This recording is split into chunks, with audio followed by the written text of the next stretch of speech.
ଚମ୍ପୁଆ ଶିଶୁ ମନ୍ଦିରର 40ତମ ବାର୍ଷିକ କ୍ରୀଡ଼ା ପ୍ରତିଯୋଗିତା।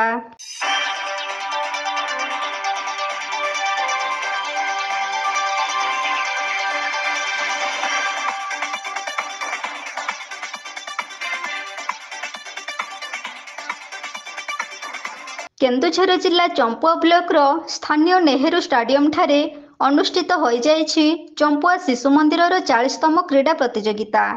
ଏହି କ୍ରୀଡ଼ା ପ୍ରତିଯୋଗିତାର ଉଦ୍ଯାପନୀ ଉତ୍ସବରେ ମୁଖ୍ୟ ଅତିଥି ଭାବେ ଚମ୍ପୁଆ ତହସିଲଦାର ଧର୍ମେନ୍ଦ୍ର ଶତପଥୀ ଯୋଗ ଦେଇଥିବା ବେଳେ ସମ୍ମାନନୀୟ ଅତିଥି ଭାବେ ସହ ବନ ସଂରକ୍ଷକ ମୋହନ ହେମ୍ବ୍ରମ ଯୋଗ ଦେଇଥିଲେ।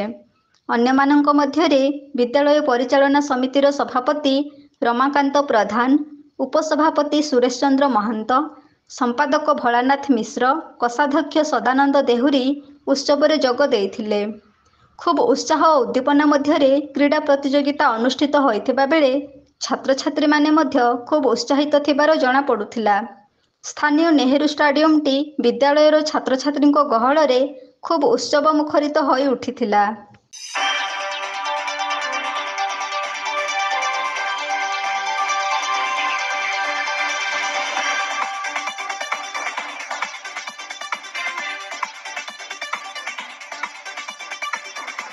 ଷ୍ଟାଡିୟମ ଭିତରକୁ ନିମନ୍ତ୍ରିତ ଅତିଥିମାନେ ପ୍ରବେଶ କରିବା ସମୟ ଖୁବ୍ ନିଆରା ଏବଂ ଆକର୍ଷିତ ହୋଇଥିଲା। ଭବ୍ୟ ସମ୍ବର୍ଦ୍ଧନା ଅପେକ୍ଷାରେ ରହିଥିବା ବିଦ୍ୟାଳୟ ଛାତ୍ରଛାତ୍ରୀ ଅତିଥିମାନଙ୍କୁ ଯଥା ସମ୍ମାନ ସହକାରେ ବନ୍ଦାପନା କରି ମଞ୍ଚକୁ ପାଛୋଟି ନେଇଥିଲେ। ଅତିଥିମାନଙ୍କୁ ପାଛୋଟି ନେବା ପାଇଁ ଛାତ୍ରଛାତ୍ରୀମାନଙ୍କୁ ନେଇ ଏକ ସ୍ୱତନ୍ତ୍ର ଟିମ୍ ପ୍ରସ୍ତୁତ କରି ସାହସିକତା ବାଦ୍ୟର କୋମଳ ସ୍ୱରରେ ଅତିଥିମାନଙ୍କୁ ସମ୍ମାନ ଦିଆଯାଇଥିଲା। ଅତିଥିଙ୍କ ଉପରେ ଫୁଲ ବର୍ଷଣ କରି ପାଛୋଟି ନେବା ଦୃଶ୍ୟ ଖୁବ୍ ଆକର୍ଷଣ ଓ ନିଆରା ହୋଇଥିଲା। ଅତିଥି ଦେବ ଭବର ଏକ ଝଲକ ଦେଖାଇ ଅତିଥିମାନଙ୍କୁ ପାଖରେ ପାଇ ବିଦ୍ୟାଳୟର ଛାତ୍ରଛାତ୍ରୀ ଖୁବ୍ ଗର୍ବ ଅନୁଭବ କରୁଥିବା ବେଳେ ବିଦ୍ୟାଳୟର ଶିକ୍ଷକ ଶିକ୍ଷୟିତ୍ରୀ ମଧ୍ୟ ନିଜକୁ ଖୁବ୍ ଧନ୍ୟ ମନେ କରୁଥିଲେ। ମଞ୍ଚକୁ ଯିବା ପୂର୍ବରୁ ସମ୍ମାନନୀୟ ଅତିଥି ଦେବାଦେବୀଙ୍କ ଫଟୋରେ ଧୂପଦୀପ ଦେଇ ପୂଜା କରିଥିଲେ। ଶଙ୍ଖନାଦ ସହିତ ଘଣ୍ଟା ଶବ୍ଦ ମଧ୍ୟରେ ଅତିଥି ଭକ୍ତି ସହକାରେ ପୂଜାର୍ଚ୍ଚନା କରିଥିଲେ।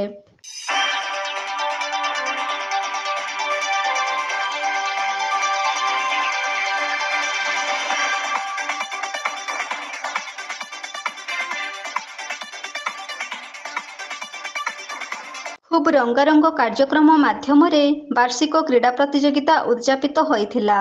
ପଡ଼ିଆ ସାରାରେ ଦେଖାଦେଇଥିଲା ଭିନ୍ନ ଏକ ପରିବେଶ। କୌଣସି ମେଳା ମହୋତ୍ସବର ଭ୍ରମ ସୃଷ୍ଟି କରି ଚମ୍ପୁଆ ଶିଶୁ ମନ୍ଦିରର 40ତମ ବାର୍ଷିକ କ୍ରୀଡ଼ା ପ୍ରତିଯୋଗିତା ଶେଷ ହୋଇଥିଲା। ଖେଳରେ ଭାଗ ନେଇଥିବା ଛାତ୍ରଛାତ୍ରୀମାନଙ୍କୁ ଖେଳୁଆଡ଼ ମନୋଭାବ ନେଇ ପ୍ରତିଯୋଗିତାରେ ଭାଗ ନେବା ସହିତ ଉତ୍ତମ ବ୍ୟବହାର ପ୍ରଦର୍ଶନ କରିବା ପାଇଁ ପ୍ରତିଯୋଗୀମାନଙ୍କୁ ପରାମର୍ଶ ଦିଆଯାଇଥିଲା। ଅତିଥିମାନେ ନିଜ ସମ୍ଭାଷଣ ମାଧ୍ୟମରେ କ୍ରୀଡ଼ାର ଗୁରୁତ୍ୱ ବିଷୟରେ ସୂଚନା ଦେବା ସହିତ ବନ୍ୟପ୍ରାଣୀମାନଙ୍କର ସୁରକ୍ଷା କିପରି କରାଯାଇପାରିବ ସେ ବିଷୟରେ ମାର୍ଗଦର୍ଶନ ଦେଇଥିଲେ।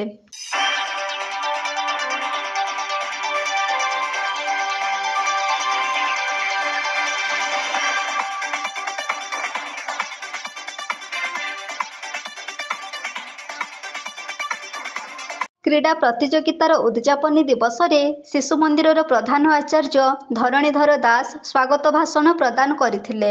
ଭାସ୍କର ଚନ୍ଦ୍ର ମହାକୁଡ଼ ଅତିଥି ପରିଚୟ ପ୍ରଦାନ କରିଥିବା ବେଳେ କ୍ରୀଡ଼ା ଶିକ୍ଷକ ଉମେଶ ଚନ୍ଦ୍ର ମହାନ୍ତ କ୍ରୀଡ଼ା ବିବରଣୀ ପାଠ କରିଥିଲେ।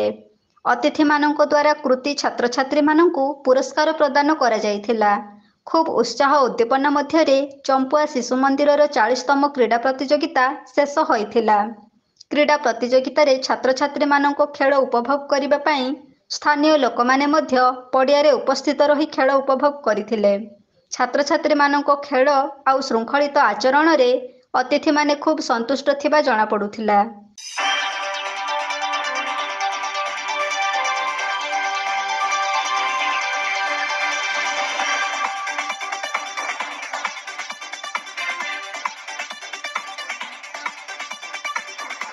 ଚମ୍ପୁଆରୁ ଦୀପକ କୁମାର ନାୟକଙ୍କ ରିପୋର୍ଟ, ଏବି ନ୍ୟୁଜ୍।